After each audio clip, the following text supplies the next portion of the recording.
Baba Saheb doctor Ambedkar ने कितने संघर्ष के बाद दिलाया अछूतों को पानी पीने का अधिकार। आज जिस पानी को दलित समाज का प्रत्येक व्यक्ति जब पीता है, तो क्या कभी ये जानने की कोशिश की कि जो पानी जानवरों को तो उपलब्ध था, परंतु दलितों के गले की प्यास को बुझाने के लिए बाबा साहेब डॉक्टर आम्बेडकर ने इसके लिए कितना संघर्ष किया। आइए इसके बारे में आज विस्तार से आपको बताते हैं, जिससे कि हर बार जब भी आप हाथ में पानी लें, डॉक्टर आम्बेडकर के संघर्ष को जरूर याद रखें। प्रारंभिक पृष्ठभूमि, एक समाज का दर्द और एक नायक का जन्म। ऐतिहासिक संदर्भ, भारत का सामाजिक और राजनीतिक परिदृश्य। 20वीं शताब्दी की शुरुआत में भारत ब्रिटिश शासन की बेड़ियों में जकड़ा हुआ था। 1857 के विद्रोह के बाद से स्वतंत्रता की चिंगारी सुलग रही थी और 1920 के दशक तक ये एक बड़े आंदोलन का रूप ले चुकी थी। 1920 से 1922 तक महात्मा गांधी का असहयोग आंदोलन पूरे देश में फैल चुका था, लेकिन यह मुख्य रूप से राजनीतिक स्वतंत्रता पर केंद्रित था। समाज का एक बड़ा हिस्सा अभी भी प्राचीन सामाजिक संरचना की जकड़ में था। जाति व्यवस्था, जो वैदिक काल से चली आ रही थी, अब भी भारतीय जीवन का आधार थी। मनुस्मृति जैसे ग्रंथों ने इसे औचित्य प्रदान किया था, जिसमें शूद्रों और अछूतों को समाज के सबसे निचले पायदान पर रखा गया था। अस्पृश्यता एक ऐसी कुप्रथा थी जिसके कारण दलित समुदाय को मूलभूत अधिकारों से वंचित रखा जाता था। उन्हें मंदिरों में प्रवेश करने की अनुमति नहीं थी, सार्वजनिक कुओं और तालाबों से पानी लेना मना था, और स्कूलों में उनके लिए जगह नहीं थी। यह वह दौर था जब भारत में दोहरी गुलामी थी, एक विदेशी शासन की और दूसरी सामाजिक भेदभाव की। महाराष्ट्र, जहां यह आंदोलन हुआ, उस समय बॉम्बे प्रेसिडेंसी का हिस्सा था। यहां ज्योतिबा फुले और सावित्रीबाई फुले जैसे सुधारकों ने 19वीं सदी में दलितों और महिलाओं के लिए स्कूल खोले थे, लेकिन 1920 के दशक तक भी हालात जस के तस थे। महार, रायगढ़ जिले का एक छोटा कस्बा, उस समय एक साधारण भारतीय गांव की तरह था। यहाँ का चवदार तालाब, जिसका नाम मीठा पानी के लिए मशहूर था, एक सार्वजनिक जल स्रोत था, लेकिन यह केवल ऊंची जातियों, मराठों, ब्राह्मणों और बनियों के लिए आरक्षित था। दलितों के लिए इसका उपयोग करना निषिद्ध था। यह नियम स्थानीय परंपराओं और धार्मिक मान्यताओं से मजबूत था। अगर कोई दलित इस तालाब से पानी लेने की कोशिश करता तो उसे कठोर सजा दी जाती थी। पिटाई, बहिष्कार या गांव से निकाल दिया जाना आम था। व्यक्तिगत कहानी, भीमराव का बचपन, अपमान और संकल्प। 12 अप्रैल 1891 को मध्य प्रदेश के महू में जन्मे भीमराव अंबेडकर एक महार परिवार से थे। महार समुदाय को उस समय अछूत माना जाता था। उनके पिता रामजी सकपाल ब्रिटिश सेना में सूबेदार थे और शिक्षा को बहुत महत्व देते थे। उनकी मां भीमाबाई अपने बच्चों के लिए बड़े सपने देखती थी, लेकिन भीमराव का बचपन आसान नहीं था। स्कूल में उन्हें अन्य बच्चों से अलग बिठाया जाता था। एक घटना तब हुई जब वह केवल 7 साल के थे। गर्मी की दोपहर में प्यास से उनका गला सूख रहा था। उस नन्हे भीमराव ने पानी के घड़े को छूने की कोशिश की, लेकिन शिक्षक ने उसे जोर से डांटा कि वे महार हैं, तो उसने गुस्से में गाड़ी रोक दी और उन्हें उतार दिया। 9 साल का भीमराव सड़क पर खड़ा सहम रहा था। इस अपमान ने उसके मन में एक आग जला दी। उनके पिता ने उन्हें सांत्वना दी और कहा, बेटा, ये दुनिया बदल सकती है, इसके लिए तुम्हें पढ़ना होगा। ये वाक्य भीमराव के जीवन का आधार बन गया। शिक्षा और जागृति, विदेश से प्रेरणा। भीमराव की प्रतिभा और मेहनत ने उन्हें बॉम्बे के एल्फिंस्टन कॉलेज तक पहुंचाया। यहां वे पहले अछूते छात्र थे। कॉलेज में भी उन्हें भेदभाव का सामना करना पड़ा। सहपाठी उनसे दूरी बनाए रखते थे और प्रोफेसर अक्सर उनकी प्रतिभा को नजरअंदाज करते थे, लेकिन भीमराव ने हार नहीं मानी। 1913 में बड़ौदा के महाराजा सयाजीराव गायकवाड़ की मदद से वे कोलंबिया विश्वविद्यालय, न्यूयॉर्क गए। यहाँ उन्होंने अर्थशास्त्र, समाजशास्त्र और दर्शन शास्त्र पढ़ा। फ्रांसीसी क्रांति के सिद्धांत, स्वतंत्रता, समानता, भाईचारा ने उन्हें गहरे प्रभावित किया।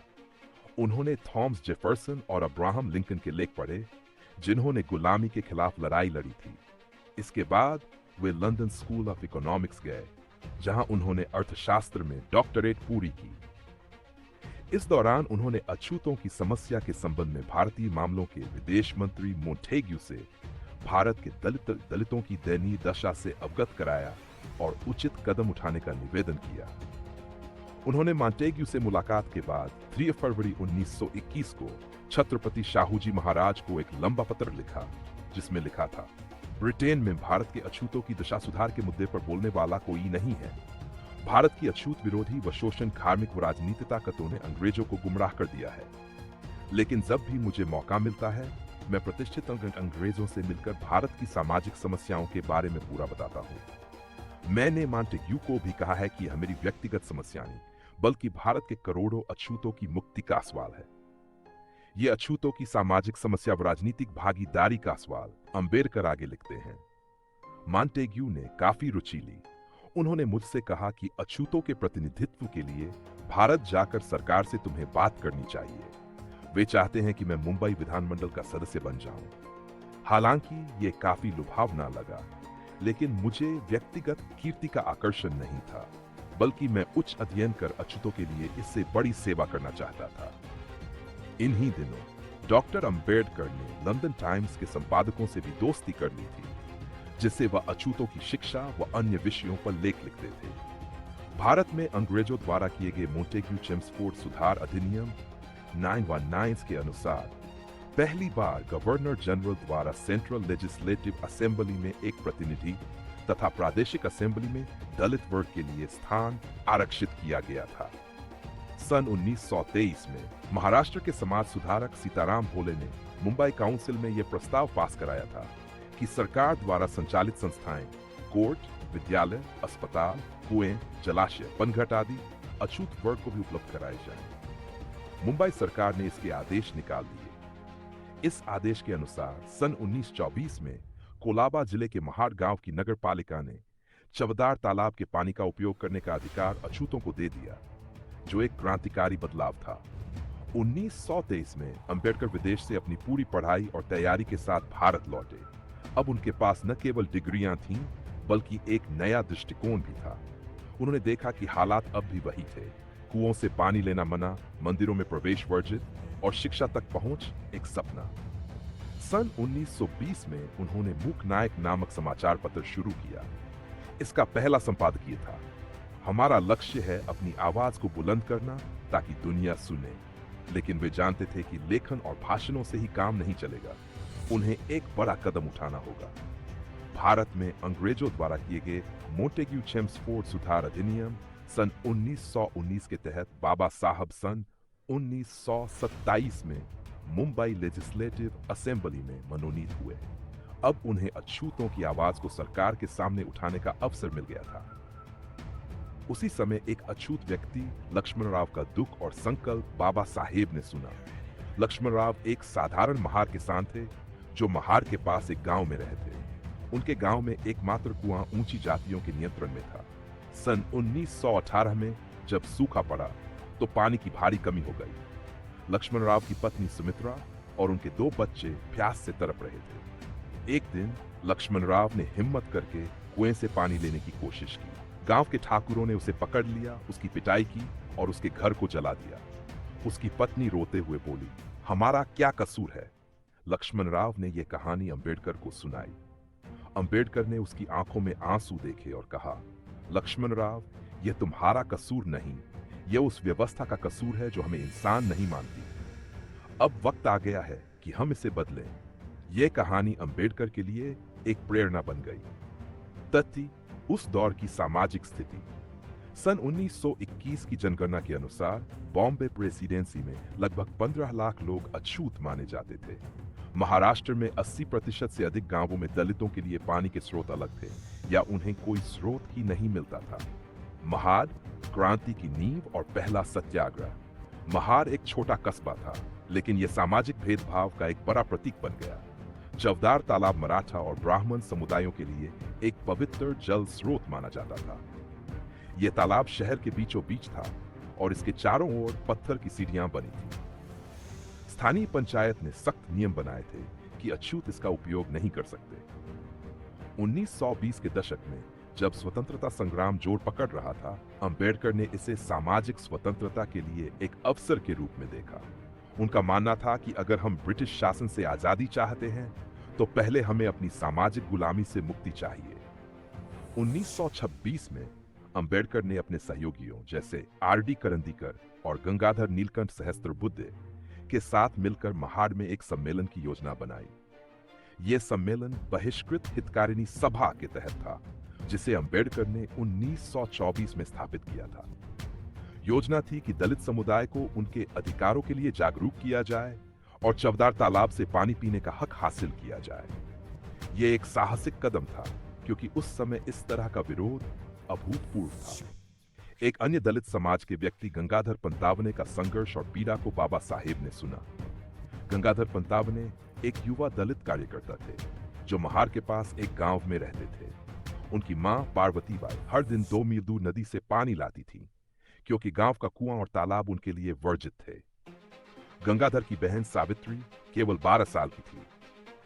एक दिन जब पार्वतीबाई बीमार थीं, गंगाधर ने चवदार तालाब से पानी लेने की कोशिश की। ऊंची जाति के कुछ लोगों ने उसे पकड़ लिया। उन्होंने उसे बांधकर पीटा और गांव से निकाल दिया। सावित्री अपने भाई को खून से लथपथ देखकर रो पड़ी और बोली, भैया, क्या हम कभी पानी पी सकेंगे? गंगाधर ने यह कहानी अंबेडकर को सुनाई। अंबेडकर ने उसकी पीठ थपथपाई और कहा, गंगाधर, तुम्हारी हिम्मत हमारी ताकत है। मैं वादा करता हूं, हम ये हक लेकर रहेंगे। गंगाधर इस आंदोलन का एक प्रमुख चेहरा बन गया। पहला सत्याग्रह 19-20 मार्च 1927, एक ऐतिहासिक दिन जिसे बाद में दलित समाज के द्वारा अधिकार दिवस के रूप में मनाया जाता है। 19 मार्च 1927 को महाड़ में सम्मेलन शुरू हुआ। करीब 10,000 लोग जमा हुए। इसमें पुरुष, महिलाएं और बच्चे शामिल थे। लोग नंगे पांव पैदल बैलगाड़ियों से फटे फटे पुराने कपड़े पहने बाबा साहेब के एक आह्वान पर चले आए थे। माहौल में उत्साह था, लेकिन डर भी था। पहले दिन अंबेडकर ने मंच पर चढ़कर एक जोरदार भाषण दिया। उन्होंने कहा, हमें पानी चाहिए, लेकिन इससे ज्यादा हमें सम्मान चाहिए। यह तालाब हमारा हक है। यह लड़ाई सिर्फ पानी की नहीं, इंसानियत की है। अगर हम आज चुप रहे तो हमारी आने वाली पीढ़ियां हमें माफ नहीं करेंगी। उनके शब्दों ने भीड़ में एक नई ऊर्जा भर दी। लोग तालियां बजा रहे थे और कुछ की आंखों में आंसू थे। 20 मार्च की सुबह सत्याग्रह का मुख्य दिन था। सूरज निकलते ही लोग तैयार हो गए। अंबेडकर ने काला कोट, सफेद शर्ट और धोती पहनी। उनके पीछे एक विशाल जुलूस था। लोग नारे लगा रहे थे, बाबा साहेब आगे बढ़ो, हम तुम्हारे साथ हैं। जुलूस में ढोल नगाड़े बज रहे थे और कुछ महिलाएं पारंपरिक गीत गा रही थी। जब वे चवदार तालाब पर पहुंचे तो माहौल में सन्नाटा छा गया। अंबेडकर ने सबसे पहले सीढ़ियां उतरी और तालाब से अपने हाथ से पानी उठाकर अपने होठों से लगाकर पिया। ये देखकर भीड़ में खुशी की लहर दौड़ गई। उनके बाद गंगाधर आगे आए। उसने पानी पिया और अपनी बहन सावित्री को भी एक घूंट दिया। सावित्री ने मुस्कुराते हुए कहा, भैया, ये पानी कितना मीठा है। फिर लक्ष्मणराव आए। उनकी पत्नी सुमित्रा उनके साथ थी। सुमित्रा ने कहा, आज मेरे बच्चों को प्यास नहीं लगेगी। एक बुजुर्ग महिला लक्ष्मीबाई, जो 7 साल की थीं, कांपते हाथों से पानी उठाकर बोली, बाबा साहेब, आज पहली बार मुझे लगा कि मैं भी इंसान हूं। यह दृश्य बेहद भावुक था। हजारों लोगों ने तालाब से पानी पिया और यह एक जीत का जश्न बन गया। प्रतिक्रिया और तनाव, विरोध और हिंसा, यह शांतिपूर्ण सत्याग्रह ऊंची जातियों के लिए एक चुनौती बन गया। स्थानीय मराठा और ब्राह्मण समुदायों ने इसे अपमान माना। उन्होंने तर्क दिया कि दलितों के छूने से तालाब अपवित्र हो गया है। उस शाम पंडितों ने तालाब के किनारे हवन शुरू कर दिया। उन्होंने गाय का गोबर और दूध तालाब में डाला ताकि उसे शुद्ध किया जा सके। कुछ युवकों ने जुलूस पर पत्थर फेंके। कई दलित घायल हो गए। माहौल तनावपूर्ण हो गया। अंबेडकर ने अपने अनुयायियों से शांति बनाए रखने को कहा। उन्होंने कहा, हमारी ताकत हमारी एकता और शांति में है। हिंसा हमारा जवाब नहीं है। व्यक्तिगत कहानी, विठलराव का बलिदान और उसकी गूंज। विठलराव एक 22 साल का युवा दलित थे जो सत्याग्रह में शामिल हुए थे। वह अपने गांव से 20 मील पैदल चलकर आए थे। पत्थरबाजी के दौरान एक बड़ा पत्थर उनके सिर पर लगा। वह जमीन पर गिर पड़े और खून बहने लगा। उनके दोस्त उन्हें पास के अस्पताल ले गए, लेकिन रास्ते में उनकी मृत्यु हो गई। उनकी पत्नी रुक्मिणी, जो केवल 29 साल की थी, ने अंबेडकर से कहा, बाबा साहेब, मेरे पति की मौत व्यर्थ नहीं जानी चाहिए। अंबेडकर ने उसकी हिम्मत को सलाम किया और कहा, रुक्मिणी, विठलराव का बलिदान इस क्रांति की नींव बनेगा। यह घटना पूरे समुदाय के लिए एक प्रेरणा बन गई। तथ्य, सत्याग्रह का पैमाना। सम्मेलन में 50 से अधिक गांवों से लोग शामिल हुए। जुलूस में लगभग 3000 महिलाएं थीं, जो उस समय एक बड़ी बात थी। पत्थरबाजी में अनेकों लोग घायल हो गए, जिनमें कई लोगों की हालत गंभीर थी। दूसरा चरण मानुस्मृति का दहन और विचारधारा की जंग। ऐतिहासिक संदर्भ, बढ़ता तनाव और नई रणनीति। पहले सत्याग्रह के बाद महार में हालात और बिगड़ गए। ऊंची जातियों ने दलितों का सामाजिक बहिष्कार शुरू कर दिया। उन्हें दुकानों से सामान नहीं मिलता था। उनके बच्चों को स्कूल से निकाल दिया गया और मजदूरी के अवसर छीन लिए गए। कई परिवारों को भूखे मरने की नौबत आ गई। अंबेडकर ने इसे एक बड़े हमले के रूप में देखा। उनका मानना था कि यह सिर्फ तालाब की लड़ाई नहीं है, बल्कि उस विचारधारा की लड़ाई है जो इस भेदभाव को जन्म देती है। उन्होंने फैसला किया कि दूसरा सम्मेलन आयोजित किया जाएगा और इस बार वे जड़ तक जाएंगे, उस मनुस्मृति तक जो इस व्यवस्था को औचित्य देती। व्यक्तिगत कहानी, सखुबाई की हिम्मत और उसका संदेश। सखुबाई एक दलित भी जो महार में रहती थी। उसके 3 बच्चे थे, राधा साल, गोविंद एस साल और छोटी लक्ष्मी 3 साल। पहले सत्याग्रह के बाद जब बहिष्कार शुरू हुआ तो उसके परिवार को भूखे मरने की नौबत आ गई। दुकानदारों ने उसे राशन देने से मना कर दिया। एक रात राधा भूख से रो रही थी। सखुबाई के पास कुछ नहीं था। उसने अंबेडकर को एक चिट्ठी लिखी। बाबा साहिब, मेरे बच्चे भूख से मर रहे हैं, लेकिन मैं हार नहीं मानूंगी। आप हमारी उम्मीद हैं। उसकी चिट्ठी एक स्थानीय कार्यकर्ता के जरिए अंबेडकर तक पहुंची। अंबेडकर ने उसे सम्मेलन में बुलाया और कहा, सखुबाई, तुम्हारी हिम्मत हमारी ताकत है। सखुबाई की कहानी पूरे समुदाय के लिए प्रेरणा बन गई। दूसरा सम्मेलन 20 दिसंबर 1927, एक प्रतीकात्मक विद्रोह। दिसंबर को दूसरा सम्मेलन शुरू हुआ। इस बार भीड़ पहले से बड़ी थी। करीब 15,000 लोग जमा हुए। लोग ठंड के बावजूद रात भर गांवों से चलकर आए थे। माहौल में एक अलग जोश था। अंबेडकर ने मंच पर चढ़कर कहा, यह लड़ाई पानी तक नहीं रुकेगी। हमें उस किताब को जलाना होगा जो हमें गुलाम बनाती है। मनुस्मृति इस अन्याय की जड़ है। यह हमें इंसान नहीं, जानवर मानती है। आज हम इसे खत्म करेंगे। उनके शब्दों ने भीड़ को झकझोर दिया। 25 दिसंबर 1927 की शाम एक बड़े मंच पर अंबेडकर ने मनुस्मृति की एक प्रति हाथ में ली। उन्होंने कहा, यह किताब नहीं, हमारे सम्मान पर लगी जंजीरें हैं। फिर उन्होंने उसे आग के हवाले कर दिया। लपटें उठीं और भीड़ ने नारे लगाए, मनुस्मृति जलाओ, गुलामी मिटाओ। आग की लपटें आसमान को छू रही थीं। यह एक प्रतीकात्मक कदम था जो यह संदेश देता था कि दलित अब इस दमनकारी व्यवस्था को स्वीकार नहीं करेंगे। सखुबाई अपने बच्चों के साथ मंच के पास खड़ी थी। उसने कहा, आज मेरे बच्चों को आजादी की गंध मिली। प्रतिक्रिया प्रभाव, देश भर में हलचल। इस घटना ने पूरे देश में हलचल मचा दी। परंपरावादियों ने इसे धर्म पर हमला बताया। महार के एक स्थानीय पंडित शंकराचार्य जोशी ने कहा, अंबेडकर ने हिंदू धर्म को नष्ट करने की साजिश रची है। अखबारों में बहस छिड़ गई, लेकिन अंबेडकर ने जवाब दिया, मैं उस धर्म को नहीं मानता जो इंसान को इंसान से अलग करता हो। यह मेरा धर्म नहीं, यह अन्याय का हथियार है। दलित समुदाय ने इसे अपनी मुक्ति का प्रतीक माना। यह कदम न केवल महार तक सीमित रहा, बल्कि पूरे देश में दलित जागृति की शुरुआत हुई। व्यक्तिगत कहानी, दत्तू की कविता और उसकी गूंज। दत्तू एक युवा कवि थे जो सम्मेलन में शामिल हुए। वह एक गरीब परिवार से थे और बचपन से कविताएं लिखते थे। मानुस्मृति दहन के बाद उन्होंने एक कविता लिखी, जल रही है आग आज, गुलामी की राख बनेगी। बाबा साहेब की हुंकार से नई सुबह आएगी। जंजीरें टूटेंगी अब, सम्मान हमारा जागेगा। हर दिल में क्रांति बसती, ये आंदोलन आगे बढ़ेगा। उनकी कविता सम्मेलन में गाई गई। लोग इसे सुनकर रो पड़े। दत्तू की कविता बाद में दलित आंदोलन का एक गीत बन गई। मानुस्मृति दहन का प्रभाव, यह पहली बार था जब किसी ने खुले तौर पर मनुस्मृति को जलाया। सम्मेलन में 15,000 लोगों में से 40% महिलाएं थीं। इस घटना की खबर लंदन और अमेरिका के अखबारों तक पहुंची। कानूनी लड़ाई और उसका प्रभाव, ऐतिहासिक संदर्भ, कोर्ट की जंग। दूसरे सम्मेलन के बाद ऊंची जातियों ने तालाब को निजी संपत्ति घोषित करने के लिए बॉम्बे हाई कोर्ट में याचिका दायर की। उनका दावा था कि तालाब एक मंदिर से जुड़ा है और यह उनकी निजी संपत्ति है। यह मामला 1927 से 1937 तक चला। अंबेडकर ने खुद इसकी पैरवी की।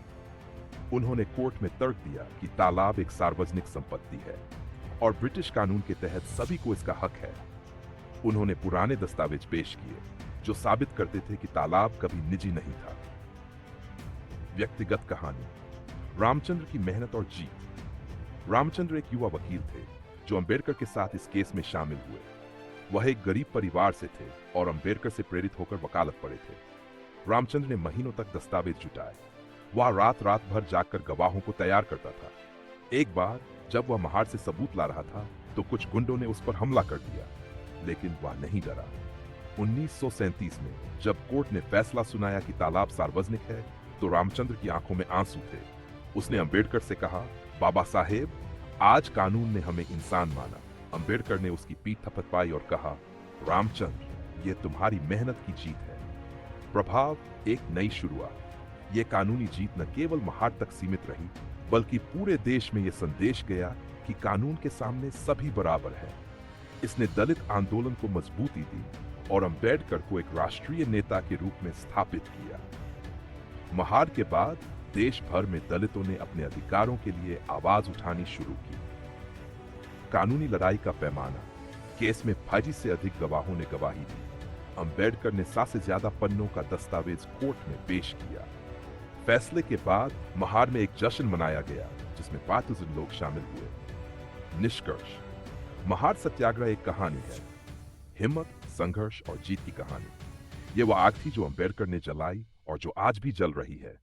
गंगाधर, सखुबाई, लक्ष्मणराव, विठलराव, दत्तू और रामचंद्र जैसे लोगों की कहानियां इस आंदोलन का हिस्सा हैं।